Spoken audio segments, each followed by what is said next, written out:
Hello ಕರ್ನಾಟಕದ ಜನತೆ, welcome back to updates Kannada 360 channel. So ಅಂತೂ ಇಂತೂ ಗೃಹಲಕ್ಷ್ಮಿ ಯೋಜನೆ ಕುರಿತು ಒಂದು ಬಿಗ್ ಅಪ್ಡೇಟ್ ಸಿಕ್ಕಿದೆ. ಸೊ ಫಲಾನುಭವಿಗಳ ಹೊಸ ಲಿಸ್ಟನ್ನು ಬಿಡುಗಡೆ ಮಾಡಿದ್ದಾರೆ ಸರ್ಕಾರ. ಸೊ ಯಾರ್ಯಾರಿಗೆಲ್ಲ 11ನೇ ಕಂತು ಮತ್ತು 10ನೇ ಕಂತಿನ ಹಣ ಬರುತ್ತೆ ಅಂದ್ಬಿಟ್ಟು ಸರ್ಕಾರ ಒಂದು ಲಿಸ್ಟನ್ನು ರೆಡಿ ಮಾಡಿದೆ. ಸೊ ಇಲ್ಲಿವರೆಗೂ ಒಂದು ಕಂತಿನ ಹಣ ಬಂದು ಮುಂದಿನ ಕಂತಿನ ಹಣ ಬಂದಿಲ್ಲ ಅಂಥವ್ರು ಏನು ಮಾಡಬೇಕಂತಲೂ ಈ ವಿಡಿಯೋದಲ್ಲಿ ಡೀಟೇಲ್ ಆಗಿ ತಿಳಿಸ್ಕೊಡ್ತೀನಿ. ಸೊ ಬನ್ನಿ, ವಿಡಿಯೋನ ಸ್ಟಾರ್ಟ್ ಮಾಡೋಕ್ಕಿಂತ ಮುಂಚೆ ನೀವೇನಾದರೂ ನಮ್ಮ ಚಾನಲ್ಗೆ ಸಬ್ಸ್ಕ್ರೈಬ್ ಮಾಡ್ಕೊಂಡಿಲ್ಲ ಅಂದರೆ ದಯವಿಟ್ಟು ಚಾನಲ್ಗೆ ಸಬ್ಸ್ಕ್ರೈಬ್ನ ಮಾಡಿಕೊಂಡು ವಿಡಿಯೋನ ಆದಷ್ಟು ಫಲಾನುಭವಿಗಳಿಗೆ ಶೇರ್ ಮಾಡಿ. ಸೊ ವಿಡಿಯೋಗೆ ಲೈಕ್ ಕೊಡೋದನ್ನ ಮರಿಬೇಡಿ, ಯಾಕಂದರೆ ನೀವು ಲೈಕ್ ಕೊಡೋದ್ರಿಂದ ಇದೇ ರೀತಿ ನಮ್ಮ ಚಾನಲಲ್ಲಿ ಅಪ್ಲೋಡ್ ಮಾಡೋ ವೀಡಿಯೋಸ್ ನಿಮಗೆ ರೆಕಮೆಂಡ್ ಆಗುತ್ತೆ.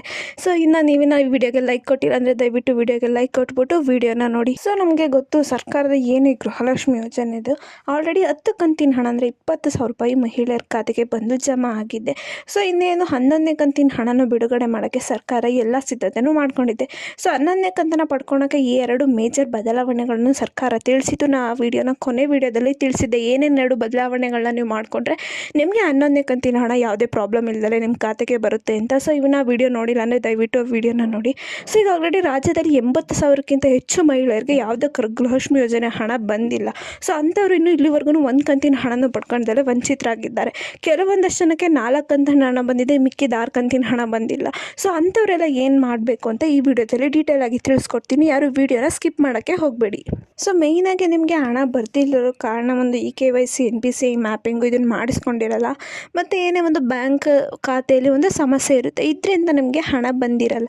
ಸೊ ನೀವು ಕೂಡ ಇಷ್ಟು ಸಮಸ್ಯೆನ ಪರಿಹರಿಸ್ಕೊಂಡ್ರೆ ನಿಮಗೂ ಕೂಡ ಯಾವುದೇ ಒಂದು ಪ್ರಾಬ್ಲಮ್ ಇಲ್ಲದೆ ನಿಮ್ಮ ಖಾತೆಗೆ ಹಣ ಬಂದು ಜಮಾ ಆಗುತ್ತೆ.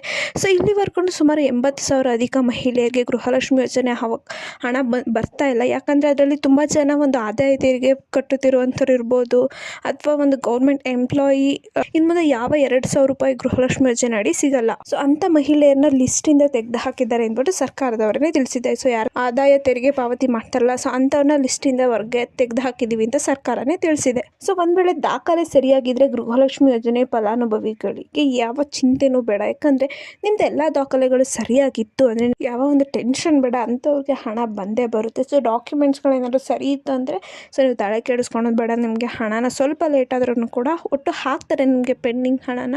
ಸೊ ಯಾರೆಲ್ಲ ತಲೆ ಕೇಳಿಸ್ಕೊಳೋದು ಬೇಡ. ಏನಾದರೂ 1 ತಿಂಗಳು ಹಣ ಬಂದಿದ್ದರೆ ಹೇಗೆ ಮಾಡಬೇಕು? ನೀವು ಬರೀ 1 ತಿಂಗಳು ಹಣ ಪಡ್ಕೊಂಡಿದ್ರೆ ನೆಕ್ಸ್ಟ್ ಹಣ ಬಂದಿಲ್ಲ. ಸೊ ಅಂಥವ್ರು ಏನು ಮಾಡಬೇಕು? ಸೊ ಆ ಸಂದರ್ಭದಲ್ಲಿ ನೀವು ನಿಮ್ಮ ಹತ್ತಿರದ ಬ್ಯಾಂಕ್ ಕಚೇರಿಗೆ ಹೋಗ್ಬಿಟ್ಟು ನಿಮ್ಮ ಖಾತೆಗೆ ಹಣ ಏನಕ್ಕೆ ಬರ್ತಿಲ್ಲ ಅಂದ್ಬಿಟ್ಟು ಒಂದು ಸಂಪೂರ್ಣ ಮಾಹಿತಿನ ನೀವು ಪಡ್ಕೊಳ್ಳಿ. ಮತ್ತು ನೀವು ಅಂಗನವಾಡಿ ಸಹಾಯಕಿರೋ ಅಥವಾ ಆಶಾ ಕಾರ್ಯಕರ್ತರನ್ನ ಸಂಪರ್ಕ ಮಾಡಿಬಿಟ್ಟು ಅವ್ರ ಹತ್ರನೂ ನೀವು ಹೆಲ್ಪ್ನ ತೊಗೋಬೋದು.